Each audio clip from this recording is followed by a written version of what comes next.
मित्रांनो, आज काय नवीन या आपल्या साहित्य मंथनच्या एका आगळ्या वेगळ्या पर्वात आपलं मनापासून स्वागत आहे.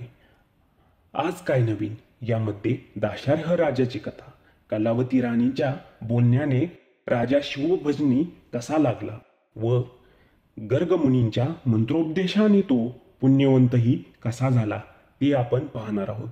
चला तर मग सुरू करूया. पण त्याआधी लवकरात लवकर चॅनल सबस्क्राईब करून, कमेंट करून, लाईक करा आणि शेअर करायला मात्र विसरू नका. पूर्वी मथुरा नगरीमध्ये यादव वंशातील दाशार्ह नावाचा उदार सत्प्रवृत्त राजा होऊन गेला. तो महापराक्रमी असून त्याने 64 कला आत्मसात केल्या होत्या. तो सार्वभौम राजा असल्याने मांडलिक राजे त्याला कर देत व त्याच्याशी अत्यंत आदबीने वागत. हा राजा प्रजाहितदक्ष होता. त्याचा स्वभाव दिलदार होता, तसेच त्याचे बोलणे गोड होते. त्यामुळे प्रजाजनांचे त्याच्यावर अतिशय प्रेम होते. राजा तसाच दानशूरही होता.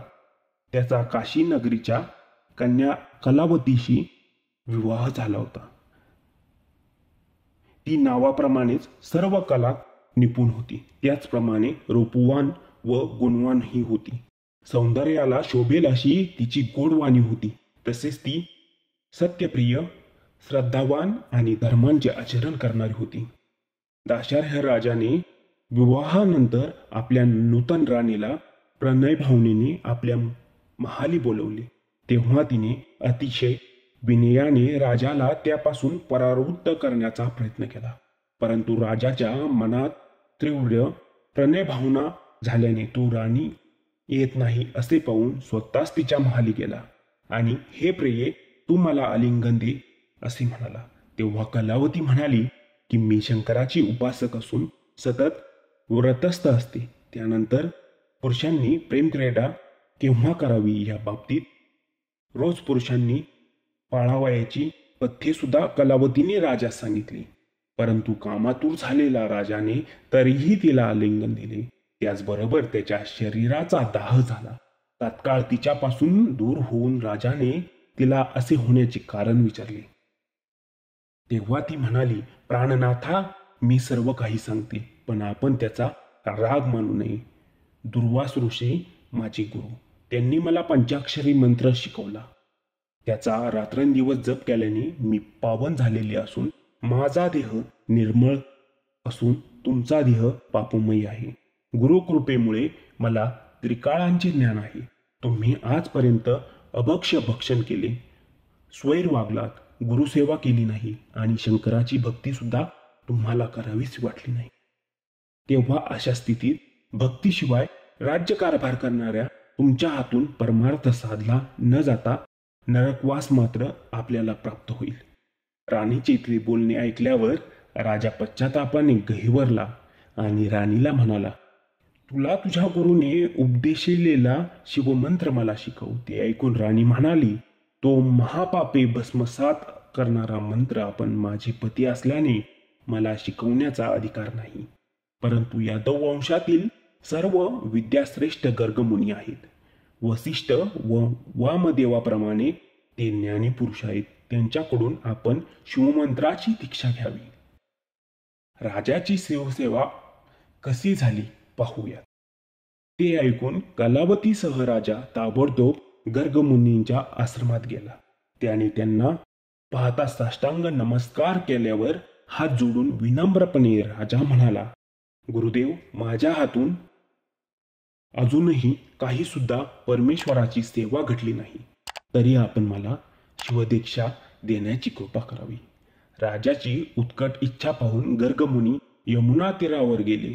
मग राजा राणीने यमुनेत स्नान केले आणि मनोभावे यथासांग शिवपूजा केली आणि अत्यंत आदराने भरजरी वस्त्रे व मौल्यवान अलंकार देऊन राजाने गर्गमुनींची पूजा केली. गुरुपूजा करून राजा हात जोडून त्यांच्या पुढे उभा राहिला. त्यावेळी प्रसन्न झालेला गर्गमुनींनी प्रेमाने त्याला हृदयासी धरले आणि मग त्याच्या मस्तकावर हात ठेवून त्याला शिवपंचाक्षरी मंत्राची दीक्षा दिली. मित्रांनो, मंत्र सामर्थ्याचा प्रभाव कसा झाला हे आपण पाहूया. त्यावेळी एक विलक्षण चमत्कार घडला. तो असा की राजाला मंत्र सामर्थ्य प्राप्त झाल्यावर तात्काळ त्याच्या शरीरातून असंख्य कावळे बाहेर पडू लागले. त्यापैकी कित्येकांचे पंख तुटलेले होते व काही तडफडू लागले व शेवटी सगळेच बेचिराग झाले. ते पाहून तेजपुंज देह प्राप्त झालेल्या राजाने आश्चर्याने गर्ग मुनीस विनम्रपणे त्याचे कारण विचारले.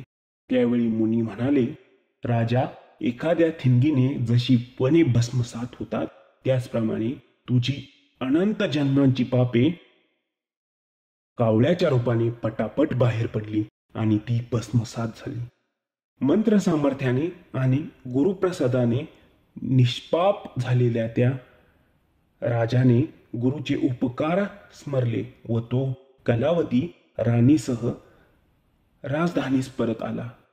चतुर कलावती राणीमुळे राजाचा उद्धार झाला. राजाने साऱ्या प्रजाला शिवभजनी लावली.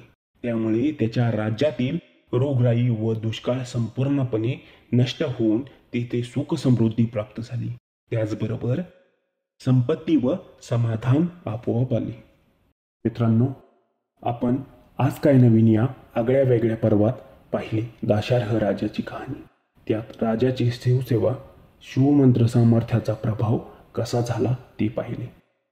मित्रांनो, आपण पुढच्या पाठात आज काय नवीन या आगळ्या वेगळ्या पर्वात शिवरात्रीचा थोर महिमा काय होता, त्या दुष्ट व्याधाच्या हातून नकळत घडलेल्या शिवसेवेमुळे त्याचा उद्धार कसा झाला आणि शिवलोकी कशा प्रकारे गेला ते आपण पाहणार आहोत. तोपर्यंत धन्यवाद.